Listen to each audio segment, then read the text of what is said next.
Hello, friends. It's me, and it's time again for a tale, a story from a returning friend, that green bear. What, do you think I was going to do a gag? I already did that, it's played out. This is BalletBeard, the man who wooed Milady with poo. You know, every time you send me a story, I'm filled with more and more questions.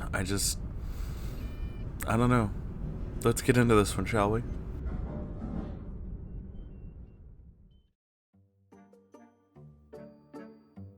Hello, dear cringe enthusiasts. 'Tis I, the writer of the unfortunate Nookie saga, bringing you the one-off story of BalletBeard.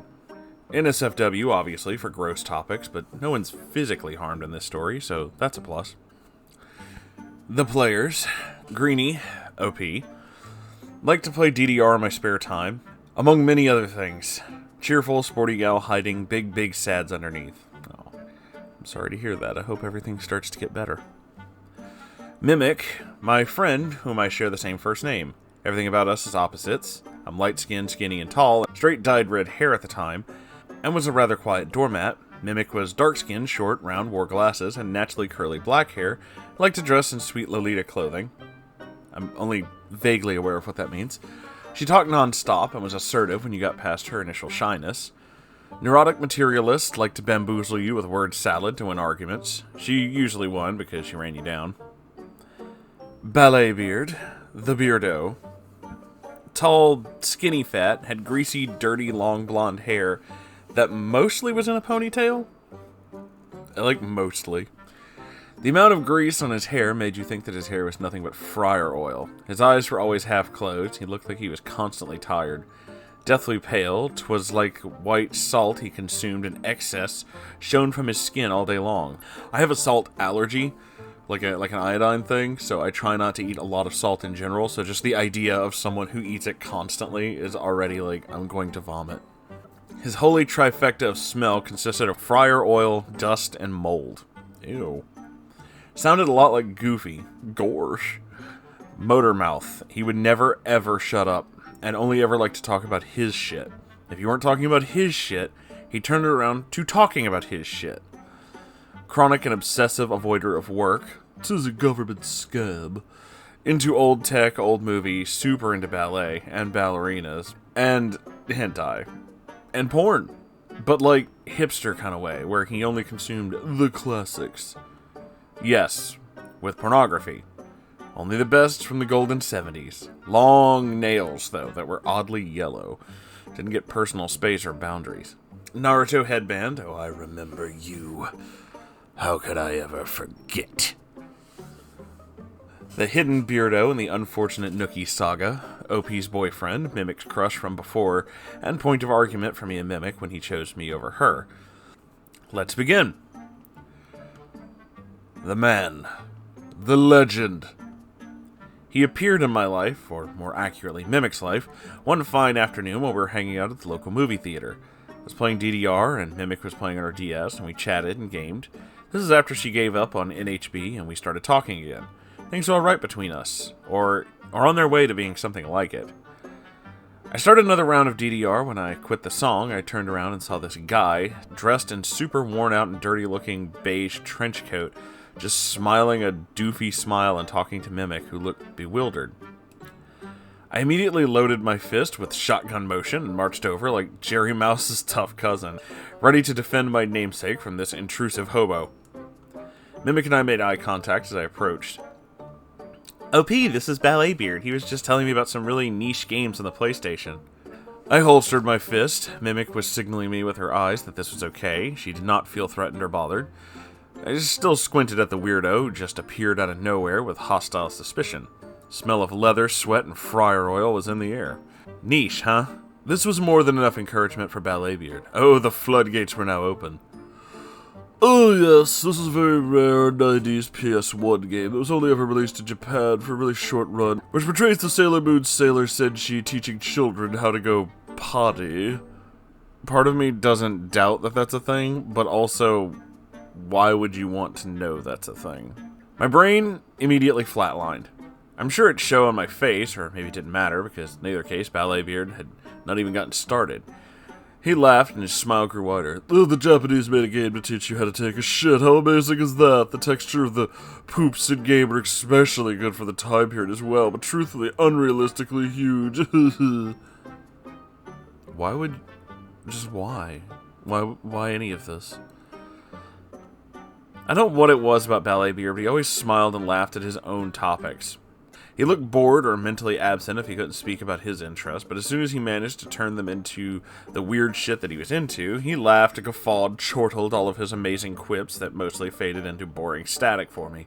Something about the way he talked was yawn-inducing. "Personally, I love seeing the beautiful girls engaging in not traditionally beautiful acts. Just the dichotomy of that is fascinating to me. Not to say that I don't like pretty girls doing pretty things, especially the sailor senshis, whom all have fantastic legs like ballerinas. Do you guys watch ballet? The Nutcracker is such an overrated classic, but some fucking ballerina does an outstanding pointier in her 1998 performance. It was never ending. He just kept going on and on and on. The world was going to end before he stopped talking. My lord, I was bored out of my skull and annoyed and wanted him to get the fuck out. But I glanced at Mimic, and she had this familiar look in her eyes. Oh no, not the same googly eyes she had for NHB. Well, shit. Who was I to judge? My taste in men was arguably worse. She was enamored by the Sailor Moon poop game speech, I guess, and he seemed harmless, besides being weird. Sometimes you just gotta let people make their own mistakes. Also, BalletBeard was about 10 years older than Mimic. She was about 16 when they met. So that'd make him 26, give or take. FBI should be knocking on his door any minute now. Later, I actually visit BalletBeard at his home with Mimic once. He lived in the middle of nowhere in a dirty, poorly kept, dusty, greasy, moldy, and smelly neckbeard nest. Underneath all the empty soda bottles and cans and pizza boxes, it was full of old tech. I mean, like computers from the 80s, old phones, old radios. Everything was dusty and oddly greasy and sticky. He had many gaming consoles as well, most of them modded for playing ripped games.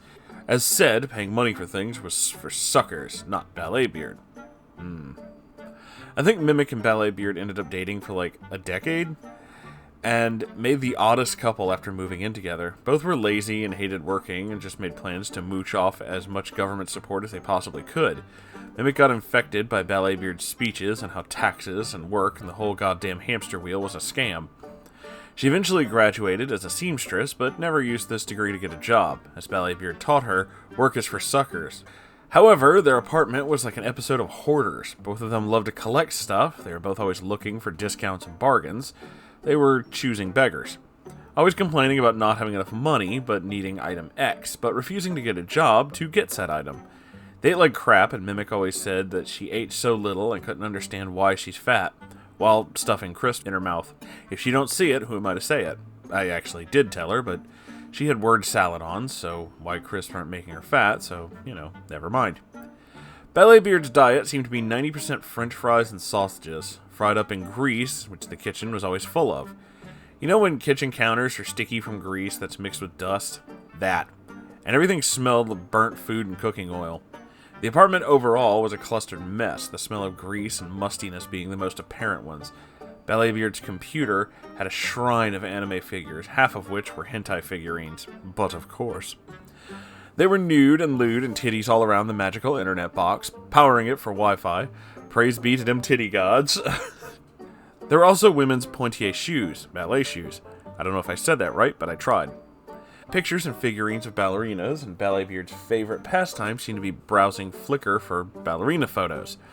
9 out of 10 times I'd visit, Flickr was open with ballerina after ballerina after ballerina, so on and so forth. Whenever I visited them, rule number 1, never touch Mimic's stuff. Mimic loved her items more than any person, and they meant the world to her, and she would lose her shit if you even looked like you were going to touch her things. You had very specific stuff you could touch, and very specific places you could sit. But she wasn't neurotic, no, not at all. And she was super sensitive if you even implied that she had issues. An entire group of friends had left her because she was neurotic and insane. So she'd never let go of that one. Always brought it up that it was so uncalled for, and she definitely was not insane or neurotic. Don't touch my Nintendo DS! Thank you. Where was I? Oh yeah, those backstabbing bitches left me because I'm crazy. She also had this horrible habit of absolutely not being able to adjust plans if plans change, and would just pout and be snarky if, say, we agreed to go to Subway after we arrived at our hotel for a con, but everyone wanted pizza instead, because we were tired, and it's right there, and we didn't know where the nearest Subway was. Nope. Mimic would refuse to eat and guilt us all until she got Subway because this was promised to her, and her entire life is ruined without Subway according to plan. And she would not live in a world full of such anarchy. You're a fucking asshole. So you'd sit down at your designated spot with your designated teacup in their apartment, and Mimic would begin to talk. Now, speaking with Mimic was an Olympic feat all of its own. Mimic always had a minimum of 5 different conversations/topics going on with you at the same time.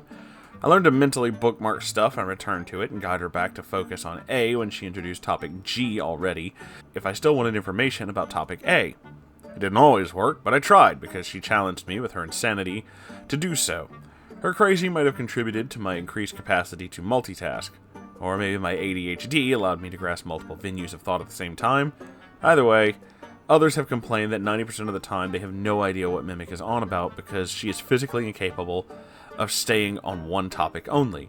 No one has ever witnessed her do it, but as a funny side effect, Mimic was very used to no one being able to follow her word salad, so it was always very relaxing to her when everything she said was nonsense and never expected you to listen. So you just nod along and let her drone on, and it was pretty chill. But, comically, every single time I went over, BalletBeard would burst into our conversation, sometimes multiple times per visit. He'd hop in on anything and everything, and always turn it back to whatever his hyperfixation was at the moment. It's hard to recall because this dude was really fucking boring. Remember a lot of TV static when he opened his mouth with his goofy voice? You know, the adults and Charlie Brown? It's more or less what I heard every time BalletBeard opened his mouth, except goofy voice. Even that could not hold my attention. As BalletBeard hijacked the conversation, Mimic would usually have that forced smile on her face where eyes told her true emotion, from being absolute horror to pure rage.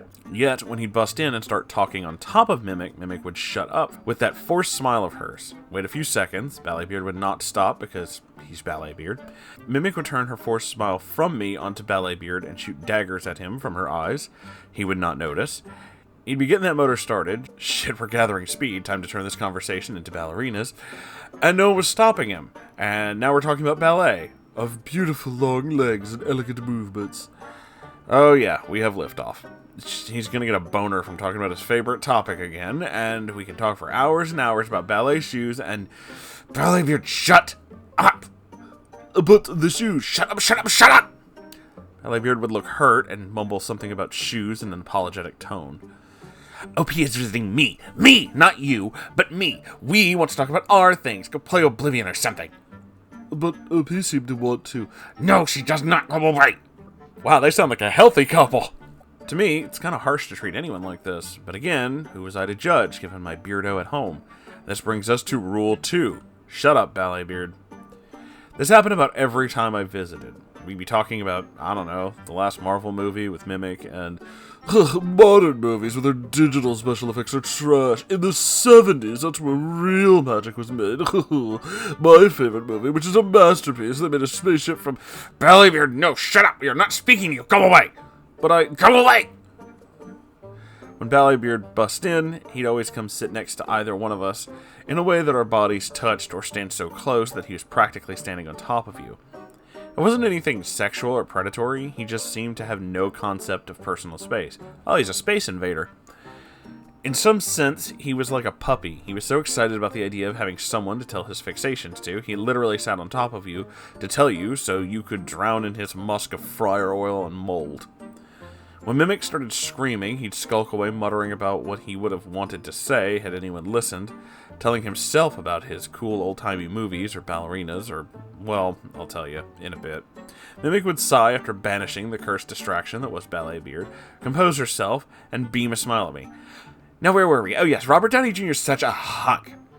And at some point, I added BalletBeard to my social media. This was a mistake. He has to show me something he found interesting. I knew about the old movies and ballet and old tech and figured, sure, can't smell it through the internet. Show me the thing, BalletBeard. He sent me a hentai movie where the girl was using her hair to jerk off a dude. There you go. That's it. Okay. The disappointment and cringe I felt were like my entire being was sucking on a lemon. I was cringing so hard, my entire being was crumpled in on itself. Why, BalletBeard? I find the art exquisite. The hair fantasy fascinating. Do you like it? What do you think? I stopped opening anything he sent me after that. One of his favorite things to rant about, when he busted in our conversations, was to turn the conversation into practical effects in porn. Did you know, he'd start with a bemused chuckle, that a lot of the common porn is fake in the early days? They'd use gruel to simulate it. But that was too gloopy, obviously fake, so they moved on to cellulose and water mixed together for more realistic. BalletBeard! Mimic would use her voice like a newspaper roll to whack a bad dog. No! Sometimes we'd sit on the living room floor, Mimic having banished the foul wizard and his endless cursed speech, and we'd do our thing and he'd do his, and I swear sometimes I'd throw a glance his way and he'd sit by the computer in the same room with us, even on the other end of it, touching himself with his oddly long-nailed yellow fingers while staring at photos of ballerinas. Ew. Even if we weren't talking with him, he usually mumbled to himself and kept going on and on about whatever tickled his fancy. There was no stopping him. In the end, he and Mimic went their separate ways. Mimic did not put out much, and this was always a big issue for beardos. BalletBeard was no exception. He lost it. He changed his European, very John Smith-esque name to an Arabic one. He turned to Islam, wore the hat, the robes, grew an actual neckbeard. He looked the part beside being, incredibly white, and posted on Facebook about searching for an obedient wife. Allah be praised. I mean, it's really fucking creepy, but I hope you are someone's dream come true and get the obedient, dark-skinned waifu that puts out that you always dreamed of, since Mimic clearly didn't fulfill your fantasies. Though, a super Caucasian dude obsessed with ballet going really hardcore to Islam with zero education or income is probably not a catch by any standards. I mean, he's white, I guess? In fact, I poked about, and it turns out he did find a young, beautiful Muslim girl and moved away from the apartment with Mimic to his new wife, and got thrown out when her parents found out that he's a broke neckbeard of the highest caliber. So where is he now? What's he up to? What is his legal name? No one knows. But you can bet your ass he's still talking about poop, cum, and old tech, and ballerinas. And that is my tale of BalletBeard. I'm sorry, and you're welcome.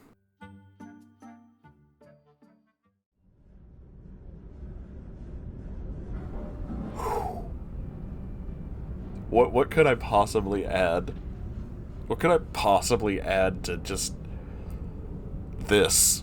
I mean, this man, behold this creature.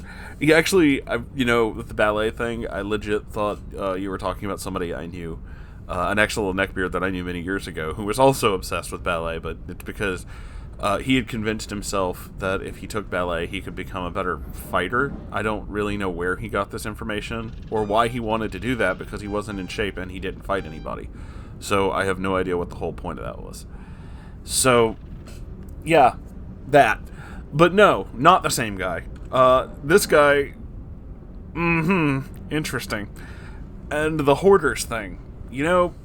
They tell you it takes all types, and I've seen very odd couples, like just the things that people are willing to put up with in order to stay in whatever relationship they're in.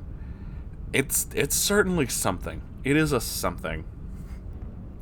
Speaking of, and this is a little off topic, I don't really know what to add specifically to BalletBeard or the fact that this whole relationship was incredibly toxic, and hopefully they both learned from this and aren't this way anymore. There is, however, because that green bear mentioned hoarders, there is an episode of Hoarders. I don't usually tell you guys to go look up other things, but you can find it. It's on YouTube. I don't remember the name of it, but it's an episode of Hoarders, and it takes place, I believe, in Metairie, somewhere in Louisiana. But it is the most fascinating thing I've ever seen, because usually, most times, as we know, with the whole neckbeard thing, they're usually the nest, the disgusting nest.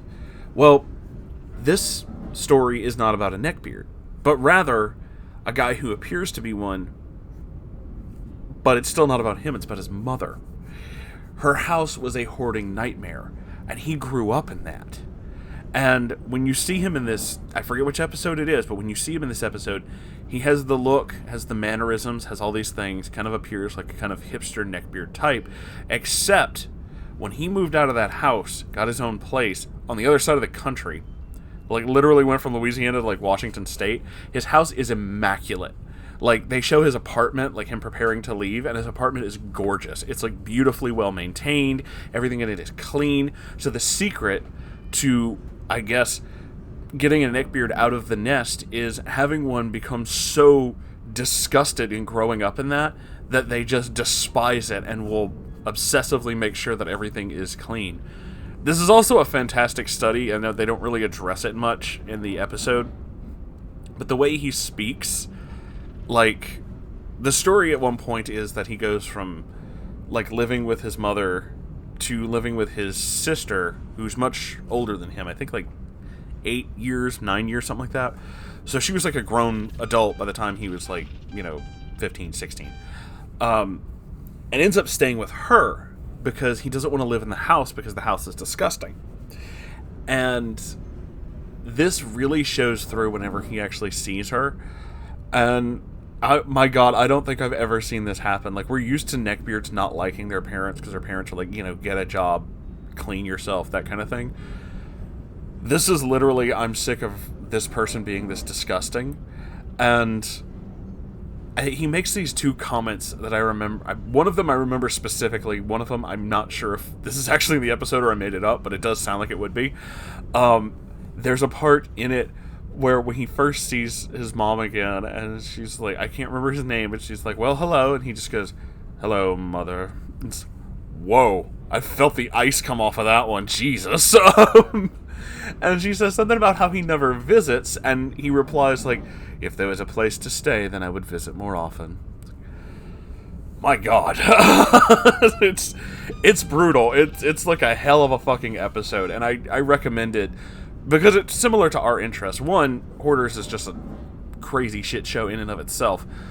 But two, this is the first example I've ever seen of someone who fits like this whole neckbeard archetype, but isn't. This is the example of, lacking the fedora in a very visible, medium. You can see it. You can see that this person has the kind of look, the kind of build, the kind of physical, like, just mannerisms and everything that fits the whole neckbeard archetype, but no fedora. His apartment is clean. He has a very nice job. He lives completely independent of his family on the other side of the fucking country. I think in Seattle, no less, which is really impressive to me. I like Seattle. I've just never been there. And has absolutely no neckbeard intonations. But still has the look and the talk and like just everything kind of fits in there. And it's like, wow, dude. Wow. I know people who've lived with neckbeards. I had one as a roommate for a short time, which was... But, yeah, I know people who have, and it influences your ability to, like, everything needs to be cleaned. Everything needs to be in a place. I need to, like, not do this. And, yeah, as for Mimic and the obsessive way, don't touch this, don't do that, that is massive insecurity, my dude. Like, insecurity the size of fucking Alaska. Totally need to talk to somebody about that. That is fucked. But that is the end of this video. So, thank you all for watching. If you enjoyed this, please make sure to like, comment, subscribe, all that good stuff.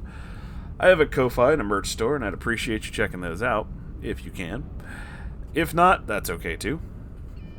Every Saturday there is a live stream, and I have my own Discord server, as well as my own subreddit, r/Moonhorse Stories. You can send me weird stuff there. Usually stories, but just anything, really. The links to all these things and many more wonderful little surprises, I just wanted to add that in there, I don't really know why, are in the description of this and every video. I'll see you all in the next one. Goodbye, everybody.